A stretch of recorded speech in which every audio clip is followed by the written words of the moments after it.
Hey, BJ O'Neill here with Business Coach Mastery, talking about the value of slow growth. There absolutely is value in growing your Christian coaching, business coaching practice as a believer in a slow way. Now, I know this flies into the face of everything that we hear today about speed, quick, hurry, 30 days, before the end of the year, all these things, come at us. And while there's some truth to some of those, but there is value in steadiness. There is value in a slower pace. And here's why. If you're looking to build a consistent, long-lasting, solid business coaching practice, speed by itself may be a challenge. Now, let me explain, because you maybe say, well, I need to get clients and I need to get clients quick. Absolutely. That happens all the time. You need to do that. We actually encourage when coaches get started with us using our Done For You system. We want to see you get the first client within the first 30 days. You may say, well, wait a minute, that's kind of fast. Well, not necessarily. And we're also talking about building a business of sustainability and long term. But you are going to have to do some things, quick, just to get some quick wins under your belt, just to get, to get some rhythm and mojo going, if you will. But let me give you some things to think about of why slowness actually can be very valuable to you in several different ways. So there's a lot more than just three, but these three I think they're impactful to help you really understand why you should also embrace as you're trying to do things with efficiency. You're understanding that sometimes speed and a slower pace matters for long-term growth. Many years ago when I was a kid, my dad, who has impatience like I do, and my mom, who is a certified horticulturalist, very much understands why slow growth for plants, certainly certain kinds of them, if you want them to really give the impact, the beauty that God created them to do. So she wanted to plant I think corn was, I was very young, but she wanted to plant corn. A garden that had corn in it. And they go out there, plants it, and, it's just taking time for stalks to come out of the ground. That did not sit well with my dad. So he, through his own discovery of some friends and some relationships, there's apparently, and I might botch this a little bit, so if you are a certified horticulturalist that I say this wrong, please don't send me an email and tell me, because I might get it wrong. But it was a type of nitrogen, essentially, that farmers use and that those that are building, growing crops use to expedite growth, which has problems to it. So the point of this is he goes and get the nitrogen, the fertilizer. He puts it out there on the crop like it had snowed. It was a white, powdery looking thing, if my memory recalls. Sure enough, within a few days, those stalks were coming up. They were coming up fast. Here was the problem. Yep, they were coming up really fast. A few days later, they were going the other direction. They were turning brown. Why? Because he applied the wrong strategy. Because he was trying to speed up something that isn't designed for speed. So yeah, there was some immediate success. There was some immediate growth. There was some immediate, hey, here we go, and excitement or whatever, followed by a crash. Why? Because it's not designed to do that.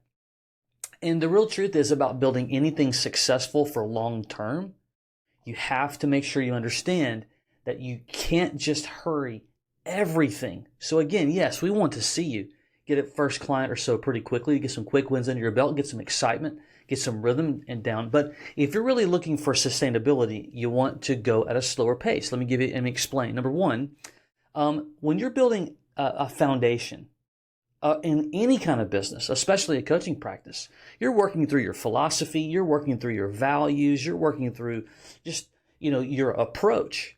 And you just can't do all of that with clarity in the first 30 days, in the first 90 days. Like, you're going to adapt some things over time, and that takes time to do that. So you got to have some time to go through some things, to understand some things, to get some experience under your belt, to make those adjustments, to know what your philosophy really is going to be. It's okay to make those adjustments, but time is what's required. The second thing is relationships. If you're going to foster very valuable, real, and I know the word authentic is overused, but it's true, authentic relationships, they take time. Think about, your friendships. Think about your personal relationship. Think about your marriage. It just takes time to go through experiences, to have conversations, to experience life together, to know, how to work together. Well, when you're working with prospects, when you're working with clients, how you start out knowing them on the first day versus, several years down the road, it changes. Why? Time. That's why slower sometimes has value to it. And then the third is true sustainability and growth comes through adaptation. You don't know what you don't know until you know, right? And exactly what you're thinking about right now is likely going to shift. It may not necessarily change, but it's likely going to shift over time because of your experiences. It's going to shift because you've gotten some battle scars. It's going to shift because you learn what not to do. It's going to shift because you learn what kind of partnerships not to engage in, or what you don't prefer, or what you don't like. It's going to shift because you're going to begin to learn your conversation, your tone of voice, and so on and so on and so on. So I want to encourage you today that you need to embrace both efficiency and a desire to understand time and what time can do for you in building a solid foundation for sustainability and growth for the future.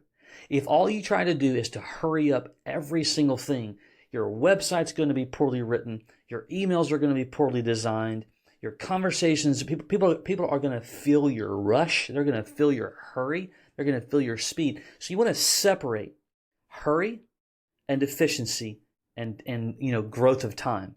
And I like to say the word slow, but prayerfully, we're not talking about being a sloth. We're not talking about being lazy. We're talking about understanding what goes where and strategically why it goes where it goes, right? I think that when you set forth your plans of action, you pray about them, you set them before the Lord and say, this is what I'm thinking about, and you ask for wisdom. You ask for wisdom on how can I be efficient with this? How can I be patient with this? And where does this apply to my long-term growth and sustainability? When it comes to saving money, you're not going to save for your full retirement, in the first 30 days, first year, first 5 years. It takes a number of years. And as you go through those years, you're going to make changes. Why? Somebody tells you about a stock or a mutual fund or a different investment opportunity that you didn't even know was available. You made a mistake and you have to kind of, go through some time to recoup the mistake that you made because you didn't know. And that's what time and slowness and understanding its impact and value, which is the whole point of this message today, is just to help you understand that don't have a resistant spirit towards something taking longer. We're just in our world today, especially through social media, so much hype and ignorance actually is all centered around 30 days, hurry, hurry, hurry, whatever. And here's what I've also discovered: those businesses who have rushed and they ran, just like the putting the nitrogen on the corn, they had some immediate success followed by some really, really, really tough life lessons of failure. And you want to avoid those at all costs, and you avoid them by having a sustainable approach of wrapping your arms around value of why it's good for things to take some time to get to where you want to go. You just want to do it with efficiency. I hope that makes sense. If you're curious about how we help Christian business coaches build their six-figure business coaching practice, you can go to businesscoachmastery.com. There's some information there. You can book a call, or somewhere maybe on this page where you found this as well, you may have some resources that you can follow through it with as well. All right. Until next time, take care.